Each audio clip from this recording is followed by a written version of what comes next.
𝐁𝐿 is the prettiest idiot in the world, and iwaizumi will fight anyone that says otherwise. Except, as he's scrolling through in his social media, on the stupid 𝐤𝐬𝐞𝐬 confessions page with countless of posts like oikawa senpai is so hot, iwaizumi is ready to fight those people too. He's ready to fight everyone, honestly. 𝐁𝐿 is so handsome. He could do so much better than his current BF who always looks like he's angry at the universe. Correction, iwaizumi is now ready to fight this one asshole in particular. 5 o'clock tomorrow by the side of the gym. I'll show you who's the better boyfriend, asshole. A bunch of us idiots thumbs up the message, and he gets a heart from Hanamaki, who messages him with a fighting for our BF is so heroic pick me up Hajime senpai.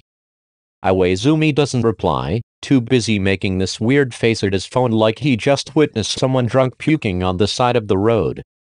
Predictably, no one shows up. This song and dance has been done a few times before, and while it's a waste of his time waiting for these chucklefucks, they gotta know that he's a man of his damn word. Iwaizumi pushes back against the wall with a smirk. Cowards, the lot of them. He swears he's rational most of the time, it's just, when it somehow involves oikawa or their relationship, all of his calmness just vanishes out the window like it was never there in the first place. And he thinks he's hanging around Mad Dog too much. He walks over to where oikawa is then, hands jammed in his pockets as he walks away from his empty victory. The building is close, and he speed walks towards it to try and get some blood pumping so the cold that's settled can fuck right off.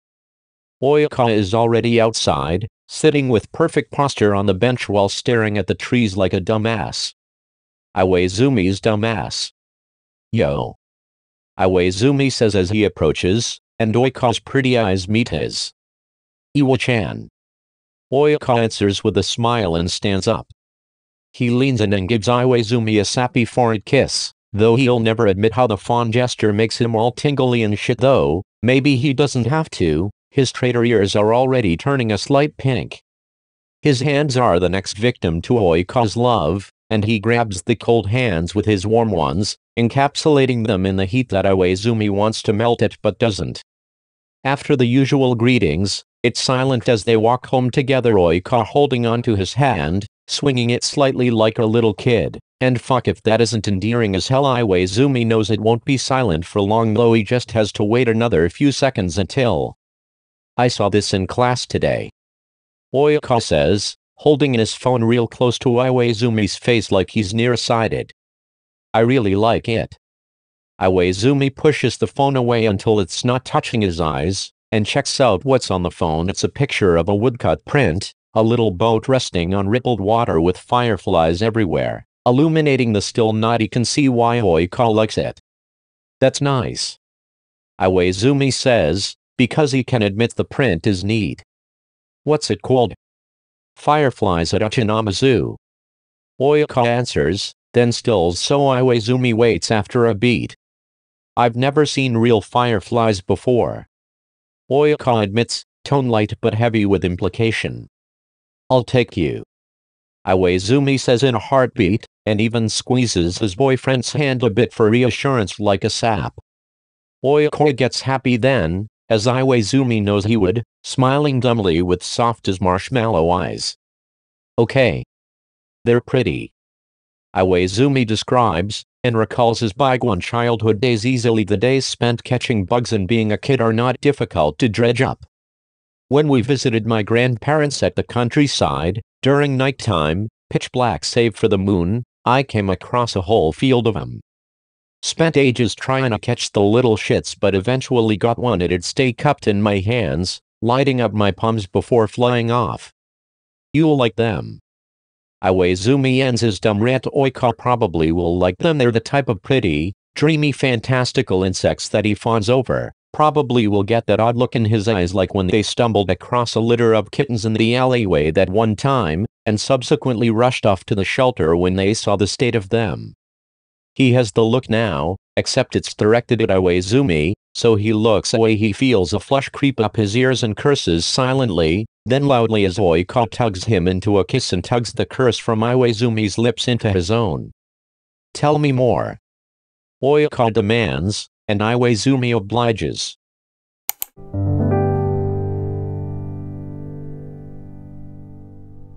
𝐤𝐭𝐤 deserves so much more. If I was his GF, I'd get him his favorite drink and food all the time. Iwaizumi stares at it because what the fuck, this nuisance obviously isn't privy to the hours he spends in the kitchen, awake when she's still in her bed probably, trying to perfect baking milk bread, or making breakfast, or painstakingly making 𝐤𝐭𝐲𝐵 with those nori cat faces on rice so he wouldn't eat those store-bought ones that had 1,000 calories and none of the nutrients that should come with something that filling. It was so materialistic and stupid. And the next morning, Iwaizumi finds himself in front of a cafe. It's the small, cozy one that 𝐤𝐭𝐤 likes and constantly drags Iwaizumi to, and that alone makes it his favorite too, if only for associating it with his boyfriend's happy smile. He waits in line, tapping his foot impatiently as the boy in front of him recites an ode long enough to reach the fucking moon, and he's kinda tempted to just abort this stupid plan. But the thought of 𝐤𝐭𝐤's reaction keeps Iwaizumi waiting a tad bit longer, and soon, he's reciting his own order from hell, 𝐤𝐭𝐤's order that he can recite from memory. Soon enough he's leaning on the wall facing the room where 𝐤𝐭𝐤's sitting in his extra lecture. The door is open, so Iwaizumi can see his boyfriend at the front of the lecture hall, diligently taking notes on the actual class, while all the other extras seem to be taking notes on him, if their staring is any indicator. Iwaizumi clenches the paper bag tightly, crunching of the bag obnoxiously loud. He wishes he could crunch some heads, but he'll take what he can get. And that's all I have for you today. The teacher's voice comes chirping through. Have a good weekend.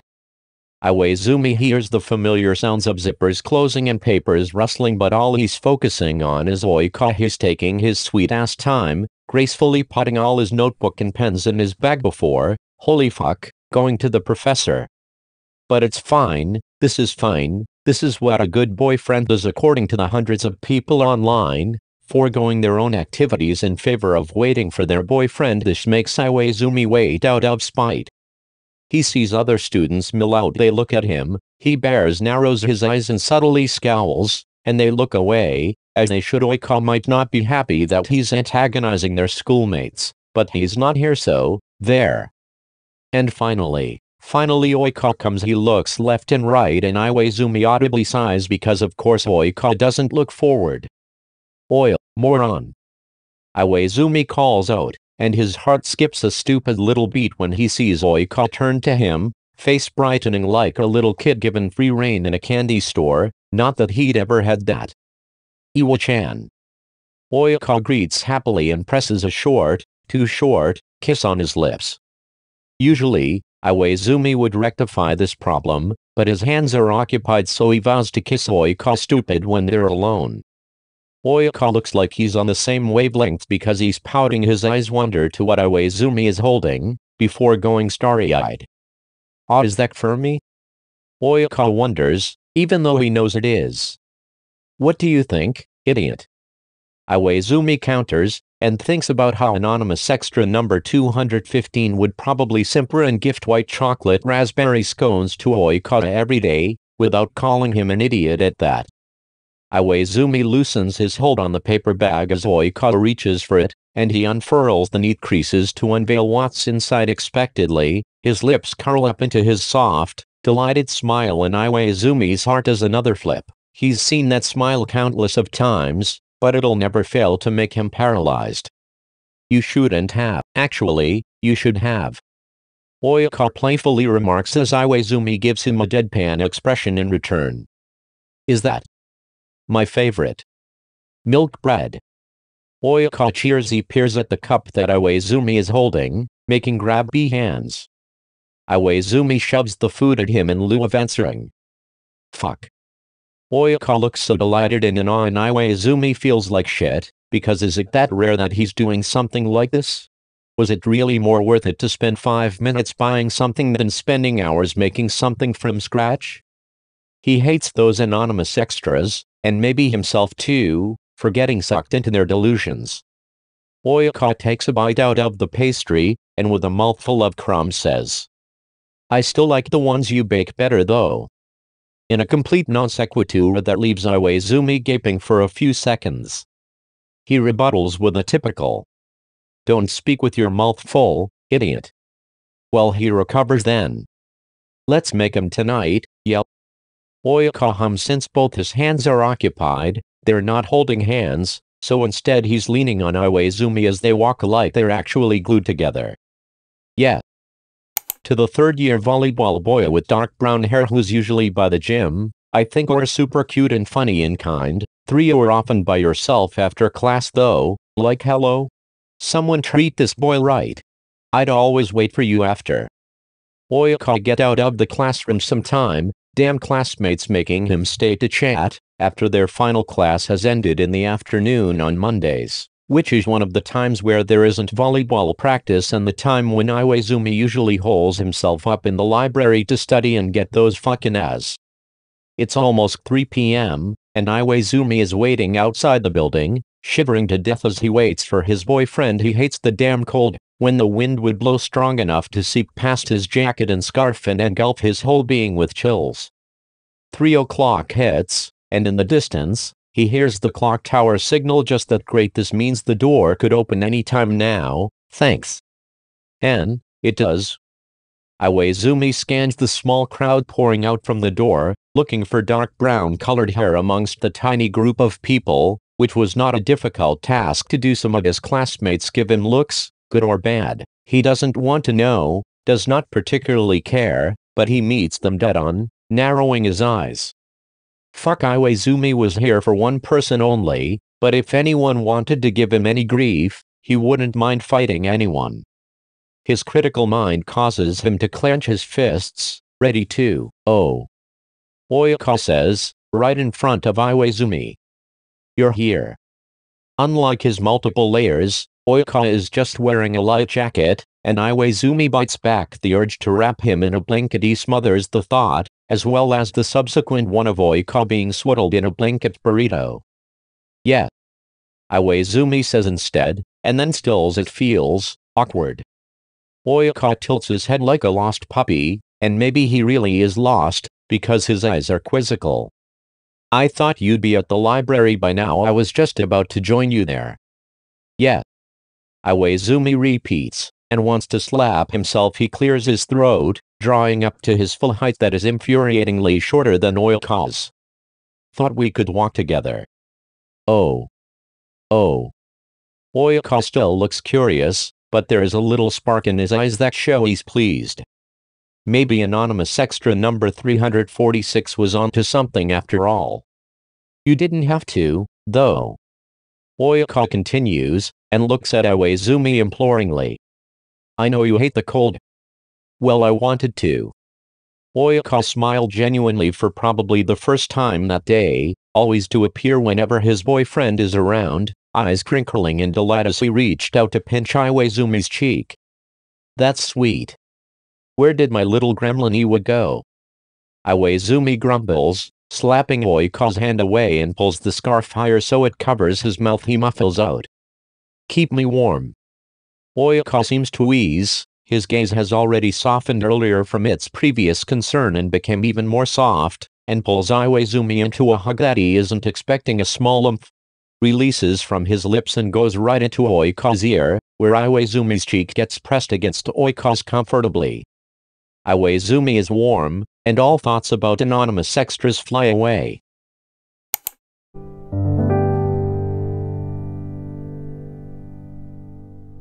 The comments aren't affecting him.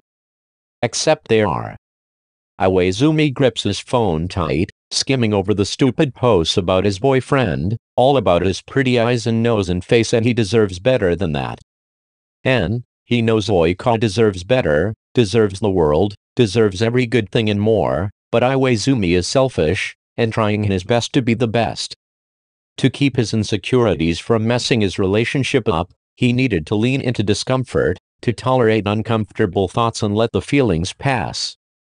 He looks at Oikawa now, curled into his side and being the little spoon they usually alternate, but tonight he's tucked in firmly to iwaizumi's chest, dark brown curls tickling the bare skin. He reaches out and touches the soft hair, pressing a chaste kiss to it that makes 𝐢𝐭 mutter something incomprehensible and snuggle in tighter, even though they were already as close as could be. Iwaizumi holds 𝐢𝐭 closer. You've been acting odd recently. 𝐢𝐭 notes as they walk, hand in hand to their neighborhood. Iwaizumi tenses. What's that supposed to mean, hug? You're being really nice. 𝐢𝐭 says bluntly, and then does that dumb face where he resembles that damn smiling sweet drop emoji. Not that being really nice is bad, but it's like you're walking on eggshells around me. See, Iwaizumi knows being nice isn't in his personality chart, or whatever. He knows he's not kind and good like 𝐢𝐭 is, despite his fucked up attitude most of the time. Knows he isn't a bumbling good Samaritan that has positivity radiating out of his ass like a unicorn or whatever. But, still. It's only when the door is closed, 𝐢𝐭 arranging his stuff neatly on the side before sitting on the edge of his bed, that he looks at Iwaizumi. Iwa-chan. 𝐢𝐭 repeats when Iwaizumi still hasn't said a word, doesn't know what to say. What's wrong? Nothing.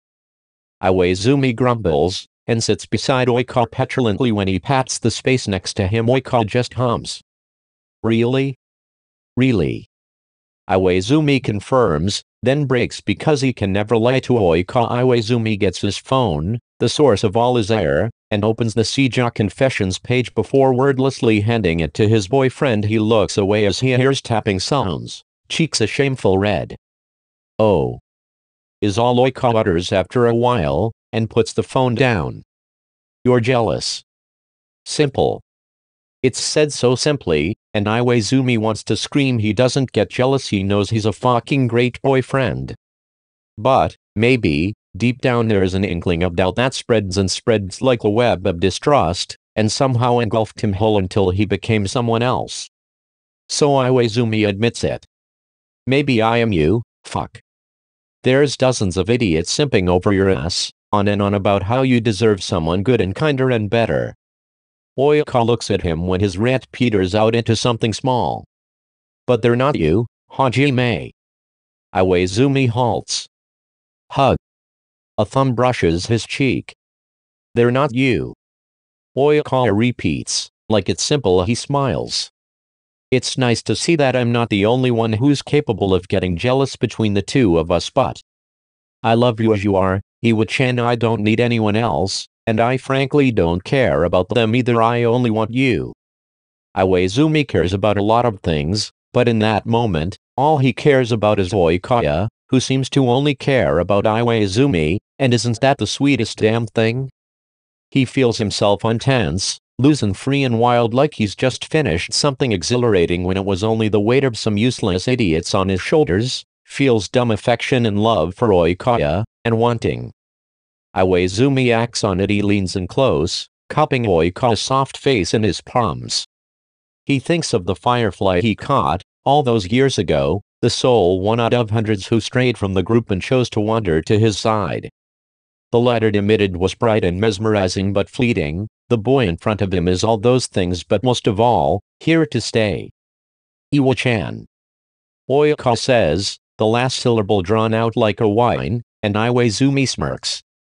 Leaning in closer for a kiss, he's tilting his head so he can feel the soft lips on his own, before his fingers start to trail from the jaw to the prominent collarbone peeking out from the loose cotton shirt, down, down, down. Iwaizumi fingers run over 𝐢𝐭's sides, fleeting little touches that drives him wild, his breath hitching with each feather light touch, palm poised over his ribcage. He trembles under the warmth, and 𝐢𝐭's lips twist into something fond. He ghosts them over the spot above the collarbone, ever so sensitive, and the shudder turns into a small, low keen that makes 𝐢𝐭 arch forward and drop his head on Iwaizumi's waiting shoulder. I love you too, Toru. Iwaizumi breathes, and feels 𝐢𝐭 smile and kiss his shoulder. He's doing just fine.